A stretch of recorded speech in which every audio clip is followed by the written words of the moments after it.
Hey everyone, this is Ayesha with Soc 231. As you can see, I have opened the PowerPoint for this week's class as well as the assignment. So I'm just going to go over a couple key slides and also go over the assignment that is due on Sunday. So as always, you're going to hear me say, if you have any questions, feel free to call me, email me, text me, just because I want to make sure that you're able to get as much clarification as possible. So this is week one's PowerPoint. I'm going to go ahead and jump through most of these because most of these are just giving you an overview of what to expect in the class, your participation. So what I would really suggest for you to do is making sure that you're reading, making sure you're staying on top of assignments, because it will all those assignments add up very quickly and you don't want to miss out on key points. Okay, so let's go into chapter 1, the sociological perspective.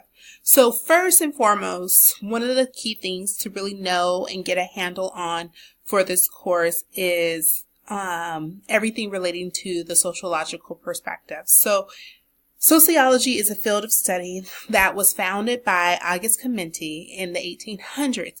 It was founded during a time where people were moving from typical agricultural based employment to more industrial based employment. So what that meant was there was great urbanization, meaning that there were a lot of people who were moving from rural communities into big cities. And so what that was causing was a lot of strain in terms of people who weren't used to being around each other were now being around each other. Cities were becoming overpopulated, trash, all the things that you can imagine happening in overpopulated cities. And so August Comte, he was a positivist, which really he felt that things could be studied in a systematic way. So make sure that you pay attention to that section in your chapter and make sure you know about him as well as the other key theorists and founders in sociology, which consists of Martineau, who she was in the 1800s and she was one of the first founders of sociology. A lot of her work was a very intersectional point of view. She looked at gender dynamics, she looked at race dynamics, and a lot of her study and her work took place in the United States, even though she was a European scholar. The other person to be familiar with is Herbert Spencer, and he is actually the great kind of founder when we talk about social Darwinism and the whole concept of applying Darwin's theory of the strongest of the fittest, and looking at how people adapt and move along. Herbert Spencer was really looking at this in more of the social interaction point of view.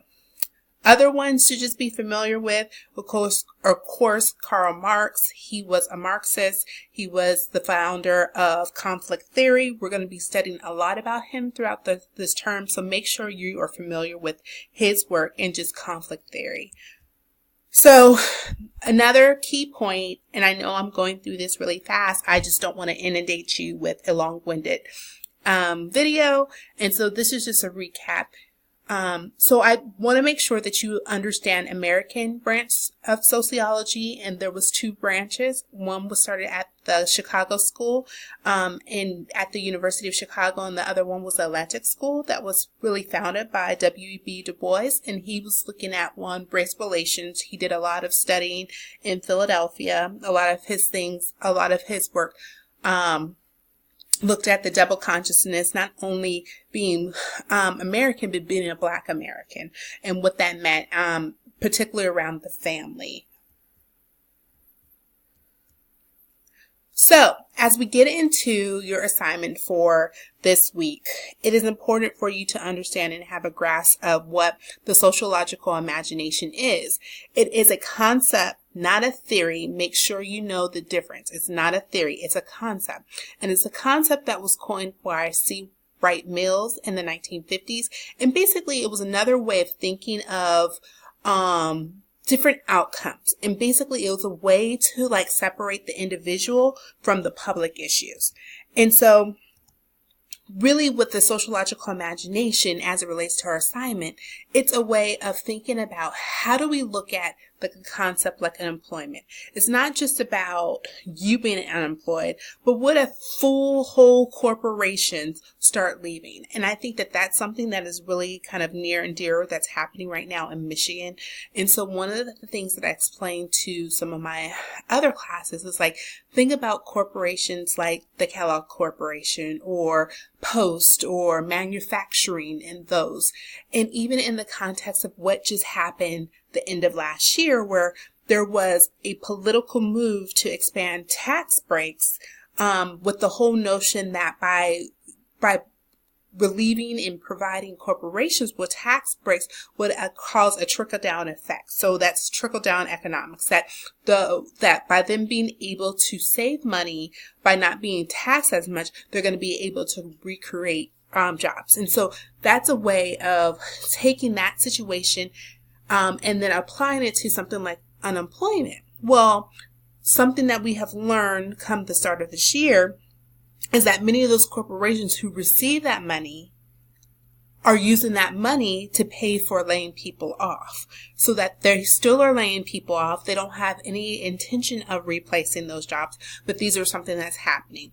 Another way of thinking about unemployment is it's not just now the story of me being a lazy worker or not skilled or not educated enough, but now it's something of, are these jobs disappearing? Are they moving overseas? Are they automating the jobs?